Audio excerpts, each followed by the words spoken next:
Bonjour, bienvenue dans l'Instant Stress. Aujourd'hui, attention, je fronce les sourcils, c'est parce que je vais vous parler de quelque chose de très important, c'est râler.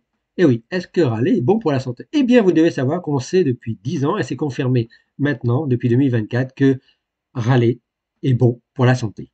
Eh bien, vous devez savoir que râler, extérioriser sa colère, savoir exprimer sa colère, ne pas ruminer dans son coin, garder ses émotions négatives seul, eh bien, ça augmente l'espérance de vie. Il faut savoir que exprimer sa colère, exprimer ce qui ne va pas, exprimer quand on n'est pas content, et je dis ça en tant que Français, en France, on est quand même des spécialistes de râler. Eh bien oui, on râle, mais c'est peut-être bon pour notre espérance de vie en France par rapport à d'autres pays.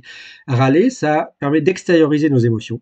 Il y a de la psychologie, je vous ai déjà expliqué précédemment que le stress psychologique et le stress biologique sur lequel je travaille, par exemple, sont liés. Le stress psychologique sur le long terme entraîne du stress biologique et vice-versa. Et ça peut atteindre tous nos organes, y compris notre cerveau. Et ça joue sur notre vieillissement, les maladies neurologiques, les cancers, les maladies métaboliques. Donc vous voyez, c'est important.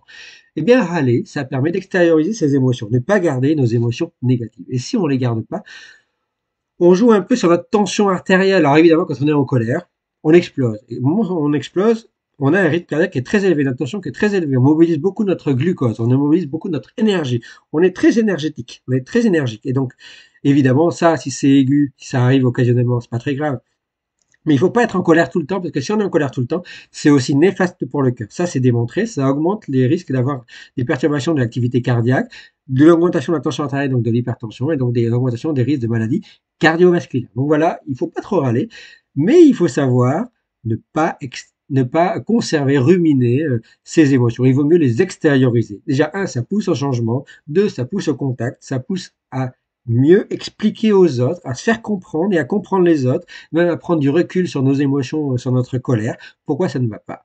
Parce que râler, se taire, c'est néfaste pour la santé. Par exemple, en 2013, 2012-2013, il y avait une étude qui avait permis de suivre plus de 6000 personnes, qui avait démontré que toute la partie de population dans ces 6000 personnes qui râlaient tout le temps, qui gardaient leurs émotions, qui étaient des répresseurs, c'est-à-dire ils conservent leurs émotions négatives, ils avaient une augmentation importante de l'activité cardiaque et ils avaient potentiellement des risques plus élevés de développer de l'hypertension et donc des maladies cardiovasculaires. Et puis, il y a une étude de 2024 qui a démontré que, y compris au niveau psychologie, que râler, c'est bon pour notre santé puisque ça augmente quelque chose de très important qu'on appelle le bonheur. Je vous en parlerai dans un prochain instant stress, y compris avec des gens qui communiquent beaucoup sur c'est quoi le bonheur et comment on le mesure. Eh bien, râler de temps en temps permet d'augmenter son taux de bonheur. Et donc, c'est lié à notre santé, à notre état de bien-être, à notre état de stress psychologique, à notre état de stress biologique.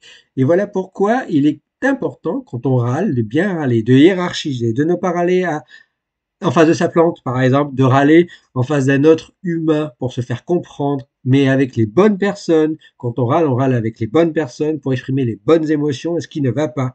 Et il vaut mieux éviter aussi les excès de colère. Tout ça pour dire que râler est bon pour la santé, bon pour notre cœur et bon pour notre bonheur.